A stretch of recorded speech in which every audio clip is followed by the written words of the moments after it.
we have an absolutely wonderful speaker this morning. I'm not going to get into, I'll let him explain it. But anyway, welcome everybody. David Pennington, as many of you know, is the former mayor of Dalton, Georgia. We did an absolutely remarkable turnaround in Dalton. A great example of a businessman that's put in charge of an elected office, an honest businessman, an astute, intelligent businessman, and he turned Dalton around. We just had an election with Donald Trump, an astute businessman, and we're seeing Rex Tillerson going through some policy issues regarding his background as a businessman and what he might be able to do if he's appointed Secretary of State. So, our political landscape is changing. It's not so much Republicans and Democrats. It's evolving. It's now globalists versus the nationalists. And the globalists are at state levels. They're at local levels. And we have a good idea who a lot of them are. I threw out a question to a gentleman I met with this morning who's maybe running for a senatorial seat in Georgia. And the question that I asked, because a lot of people don't have a real clear idea as we talk about nationalists versus globalists. What is a nationalist? And so I went and looked it up in my dictionary from my college, which is a good dictionary, and current dictionaries. And essentially a nationalist is a citizen who believes that the government should work for them.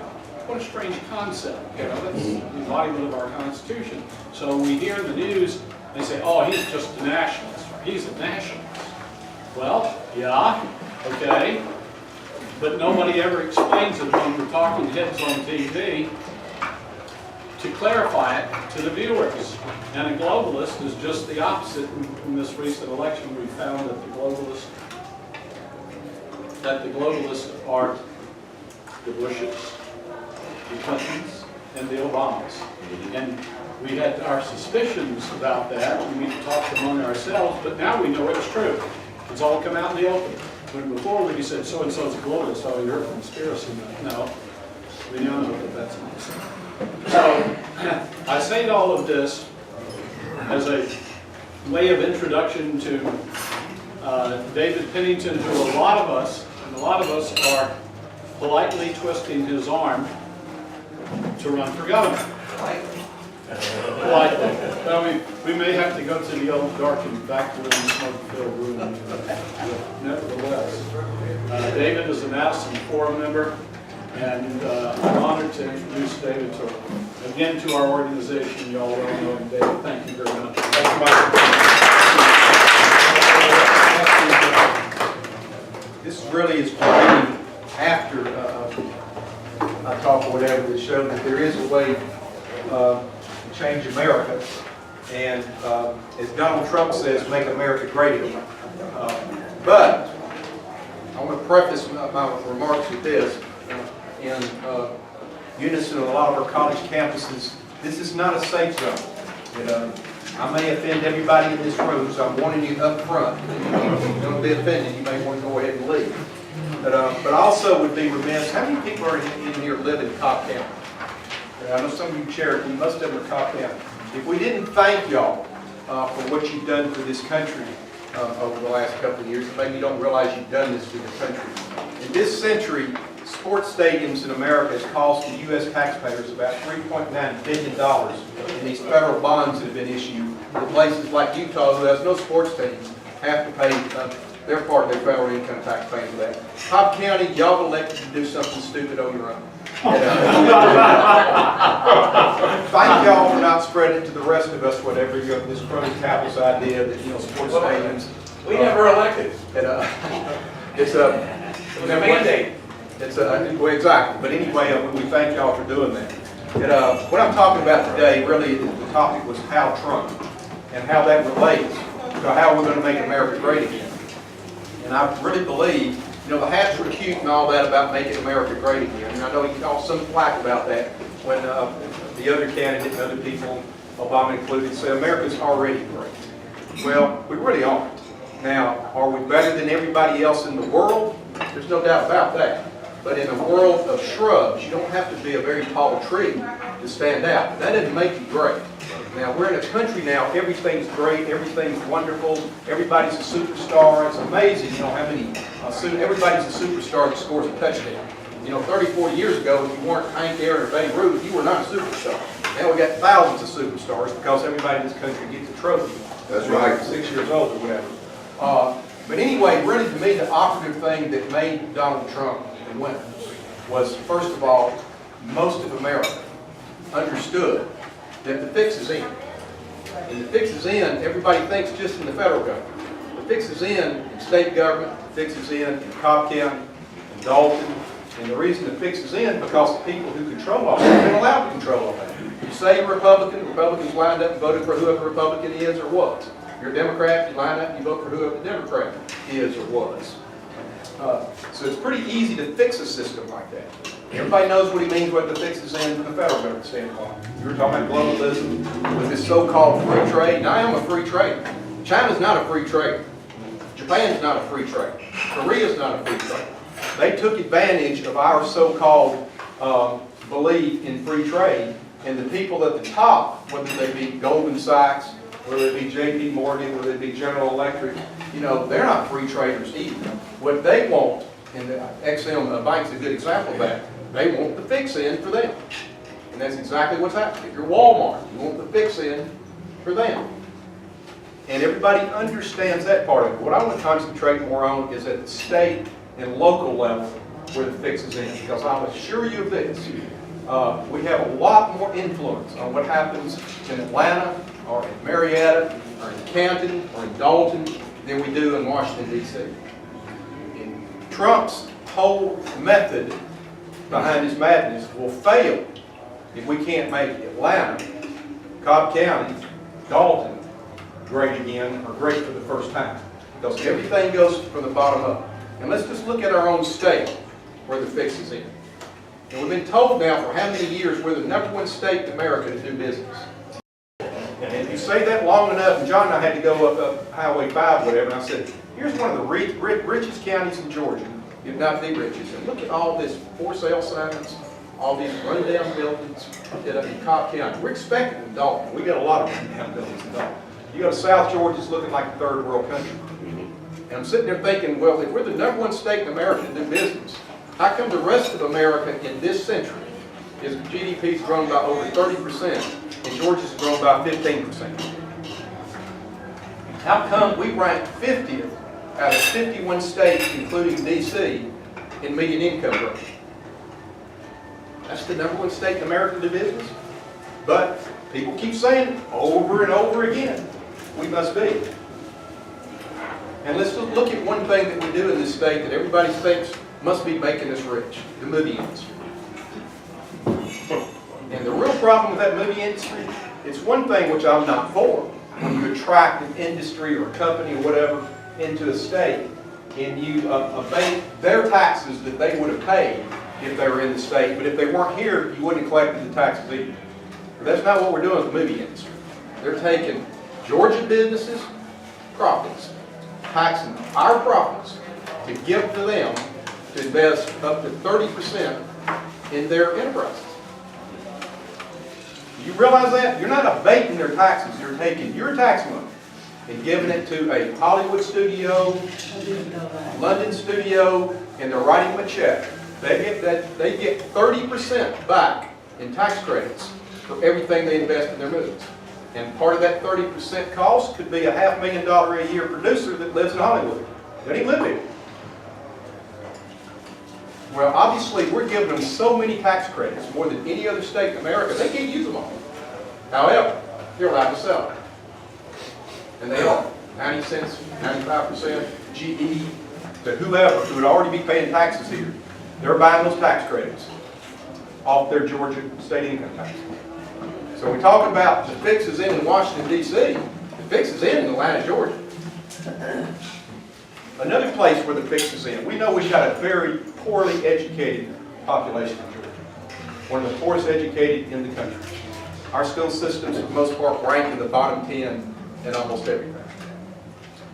Here we are in a state, our state leadership, they've said over and over again, they're committed to STEM education, science, technology, engineering, manufacturing.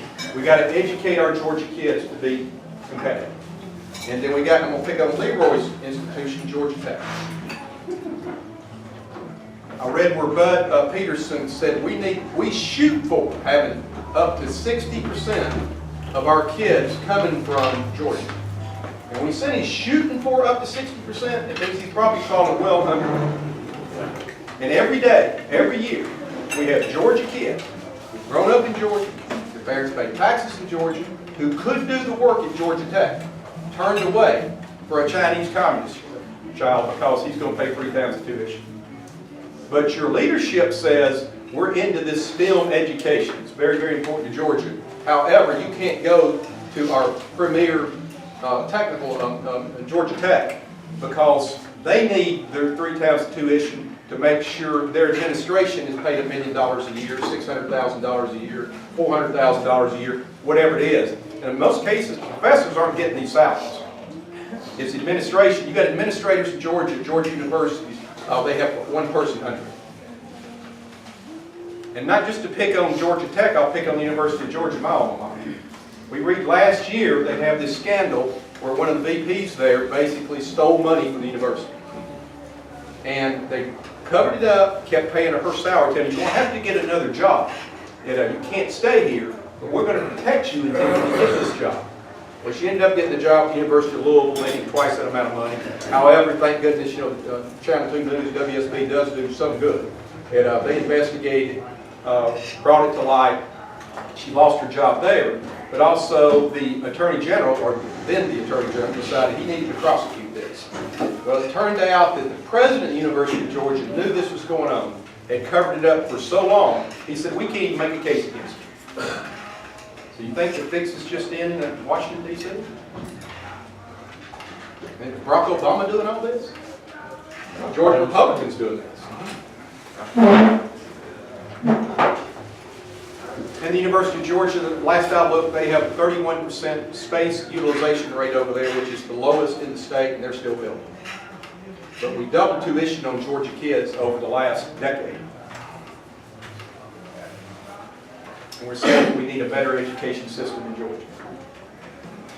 And if you want to take it closer to home, and I just brought it up earlier, the Brave State. We're calling that economic development. And the Cobb County taxpayers are building a brand new stadium for John Malone, who's really the CEO of Liberty Media, who owns the Atlanta Braves. He's worth, I think, $8 billion. And they're calling it economic development. Now, I'm not real sure how you move a stadium from one county to another county. The baseball players are already here. But basically, the stadium, baseball players aside, are popcorn vendors, beer, ticket takers, or whatever the case may be. And I've seen Cobb County's median income. I don't think that's going to boost Cobb County's median income. And once again, they're said it's not a tax increase. We had a tax that was going to roll off automatically. That y'all voted on to roll off automatically. And then another Republican decided, he had a better idea with y'all's money. Didn't want y'all, any of y'all's opinion on it, and got the Braves in Cobb County. Now, being from Dalton, if I ever go to another Braves game, I like that. I've never paid for it or whatever. It's closer for us to go to a Braves game in Marietta than it was in South Atlanta. So we appreciate that. I'm not real sure what the Cobb County citizens are going to get from this. And don't buy into this malarkey about all this development around the state, this retail development, things like that.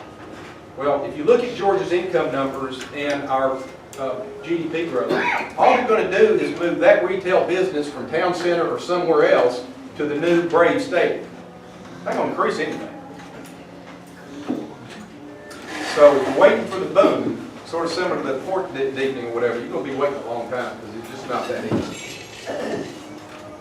But if you look at what's happened across Georgia with these different things, Georgia is really now, once again, and we always have been, but really now, two states. You've got the metro Atlanta area, and you've got the rest of us in Georgia. And you go, you don't have to go too far out of the Atlanta area to see a third world country. And what's happening in Georgia the last, particularly this century, about 82–83% of GDP growth has been in the metro area. Very little outside the metro area, including in Dalton, where the carpet industry is. You know, we've probably had negative GDP now for at least 10 years, if not 12 years.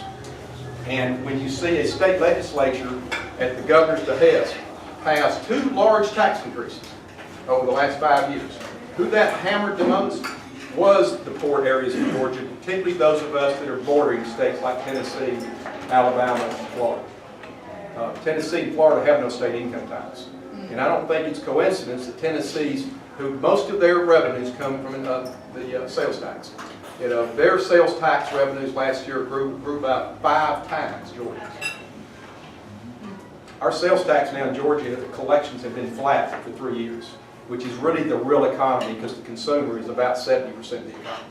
If your sales tax is flat, that means your economy is not doing very well at all. And the people that don't like my numbers, I understand that because I've got a lot of numbers. I said, just drive around. And not just drive around Dalton or Valdosta or Columbus. Go out South Colorado. I never thought I'd see today that Cobb County would look as poor as it's looking now. And you're one of the shining stars. So when it comes to making America great again, if you can't make your own counties, your own cities, your own states great again, Donald Trump's going to fail. And most people don't understand that.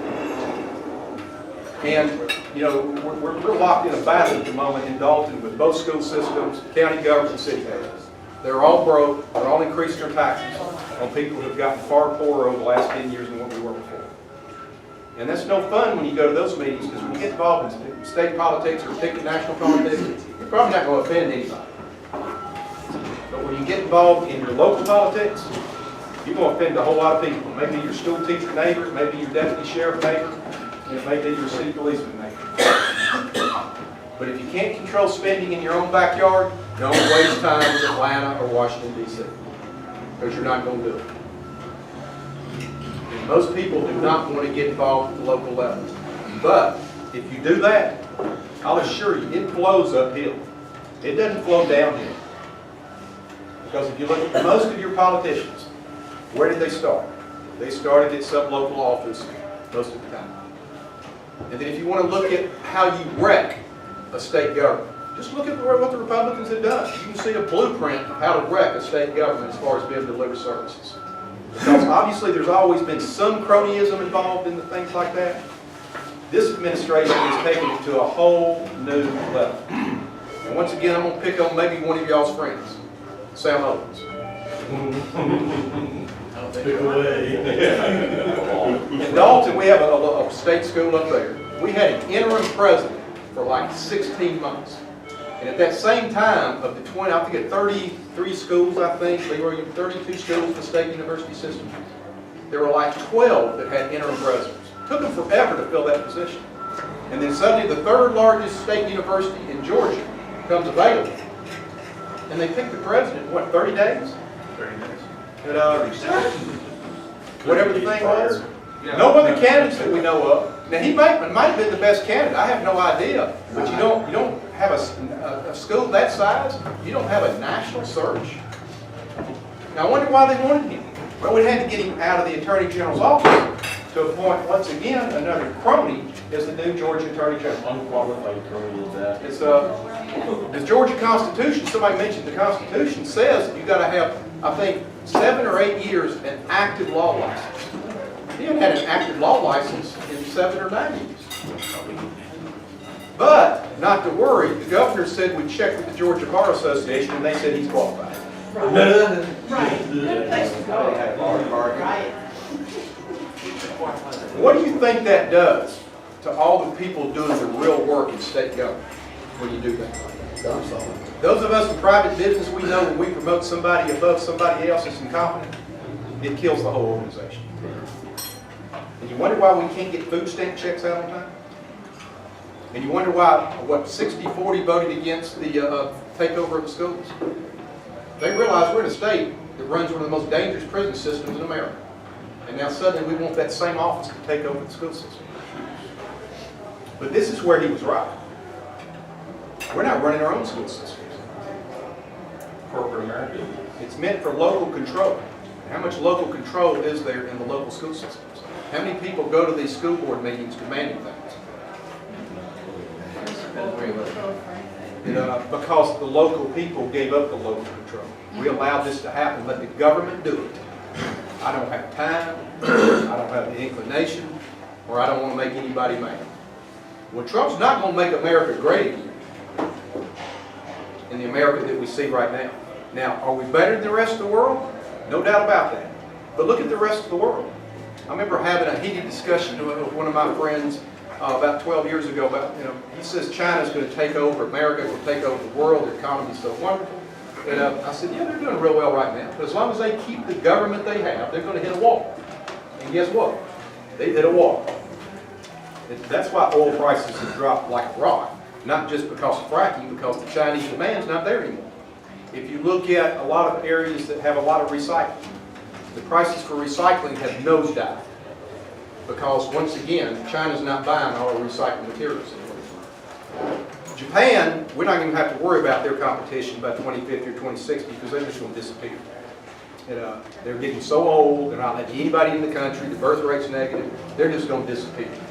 We know about the Western European problems. They already have enough problems as it was, and now with this wave of immigration, they've allowed to come in there with no plans what they're going to do with it. Germany's a good example.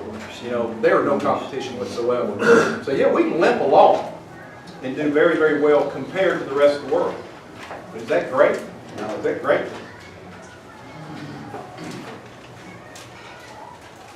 So the real question now is, as we found out in 2010, and I remember with the Tea Party way, Republicans took back the House, and once again I was having another heated discussion with a friend.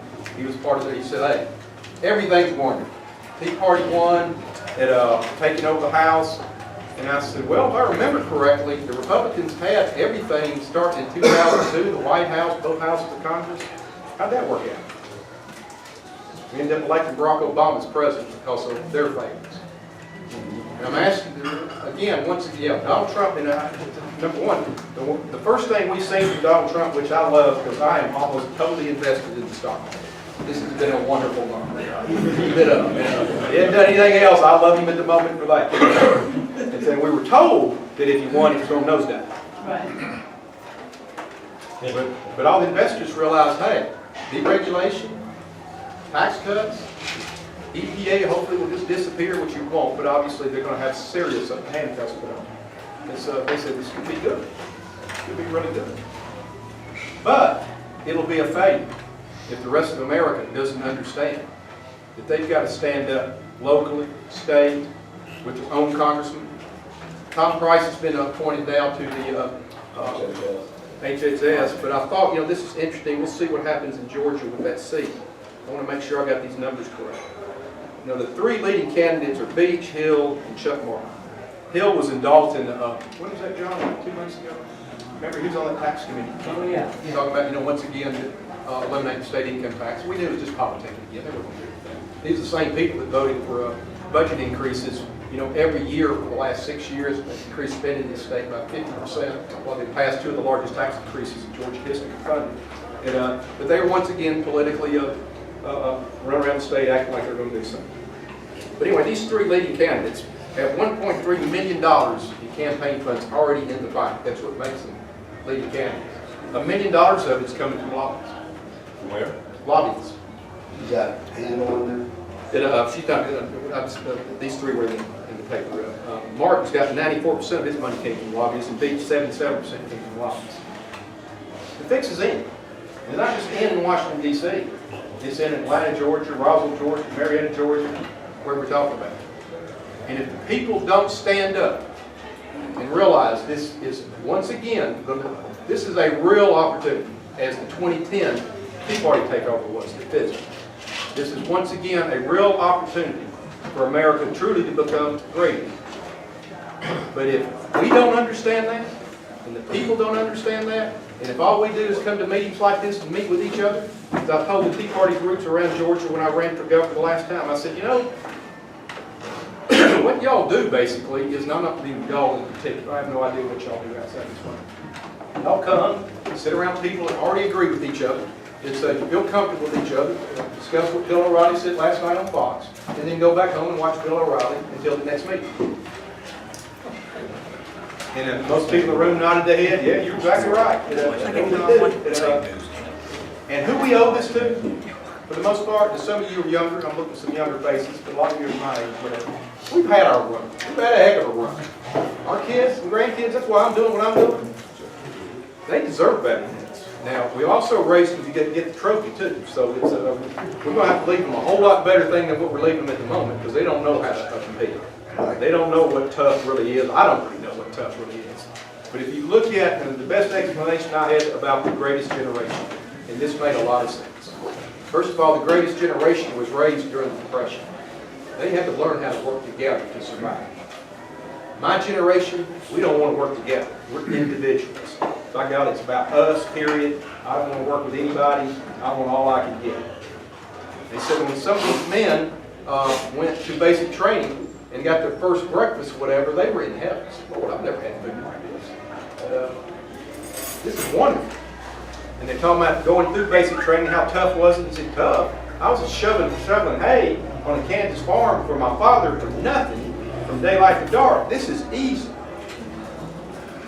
They were raised to win World War II. We weren't. Our kids sure are. But when you read this thing that I've left with all of y'all, this is still, has the potential to be great again. And it's still the best country on earth. But it won't be this way forever. Because I can assure you of this. The next financial crisis, we don't know when that is. If it's next week, 2 years from now, 5 years from now. Interest rates are already at zero. You remember when we had the last one, we cut interest rates to zero to survive. We had, ran $1 trillion deficits to survive. Now, there was a meeting up in Dalton with Congressman Rob Woodall. This man in Dalton brings these different congressmen not to raise money, whatever, just to introduce them to people from Dalton and all that. And everybody asked, for the most part, I think pandering questions, make it look like they like it and the rest of it. And I said, y'all have discussions up there about what happens if we go over the cliff, or when we go over the cliff? He said, yeah, we do. And I said, what's going to happen when we have that next financial crisis and we have to run $2.5 trillion deficits instead of $1.3 trillion deficits? And then we go to fund that debt, and the 10-year bond goes from whatever, 250 basis points to 400 basis points in one refund. He said, you talked about going over the cliff. I said, yeah. He said, well, we talk about, are we going to manage going over the cliff or just go over the cliff? And I said, that moonshiner went off the mountain. He wished he knew how to manage going over the cliff. And the people we have up there, the people we send from here to, that's what they talk about, political speaking. They run day to day, week to week, the same way most of Americans do. And this is once again with Donald Trump winning, whether you're for him or against him. This is change. We're already seeing that. This is real change. We don't know if it's good change, bad change. As I said at the moment, I like the change because the stock market is roaring. But you look at the people that he's appointing, there's some of the same ones from Goldman Sachs and Goldman Sachs, but also a lot of totally refreshing new people out there. And at the moment, anybody that's not the same old people, I'm for. Qualified, unqualified, or whatever. Because we know the ones we got are not qualified. Yeah. They're qualified to look after themselves and the cronies around them. So believe me, the fix is in all around you. Local, state, you're going to have a lot of elections coming up, a lot of people coming up, and also the ones that are already in there. They've been in there 8 years, 10 years, 6 years. Every Georgia Republican, except I can count on one hand, has voted to increase spending in this state by over 60% in the last 5 or 6 years. But they're going to come to groups like this and talk about limited government, less spending, and less taxes. Almost every Georgia Republican, except the ones you can count on one hand, voted for 2 of the largest tax increases in Georgia history. Every Georgia Republican has allowed certain appointments to state government because they're looking for their own. If you want to look at also from a standpoint, and I'll pick on one from our area, Senator Butler. Nice guy. Senator Butler. But I can pick on some other names too. Appointed to the Court of Appeals. Charlie doesn't have any practice law, much less been a judge. But he was a good soldier for the government. And keep in mind, he was appointed to a seat. And all these Georgia Republicans, except the ones I can count on one hand, who voted for the budget, agreed to increase the Georgia Court of Appeals by 3 new judges and the Supreme Court by 2 new judges. These are limited government conservatives doing that. And instead of pandering when they come, you need to ask them hard questions. And whoever's running against them, if they have somebody running against them, I'll assure you of this with what I see the way Georgia's been run in the last 14 years. They're better. By God, at least they're different. But when you read this, you'll understand what our forefathers went through to create, not the best country on earth that can be made great again. And yeah, we've got different challenges they had, but believe me, it's a whole lot easier now than what they did then, if we're willing, once again, to work together as a country and understand we don't want to be Western Europe or whatever it is. Thank y'all for listening to me. It's always good to be here. Thank you.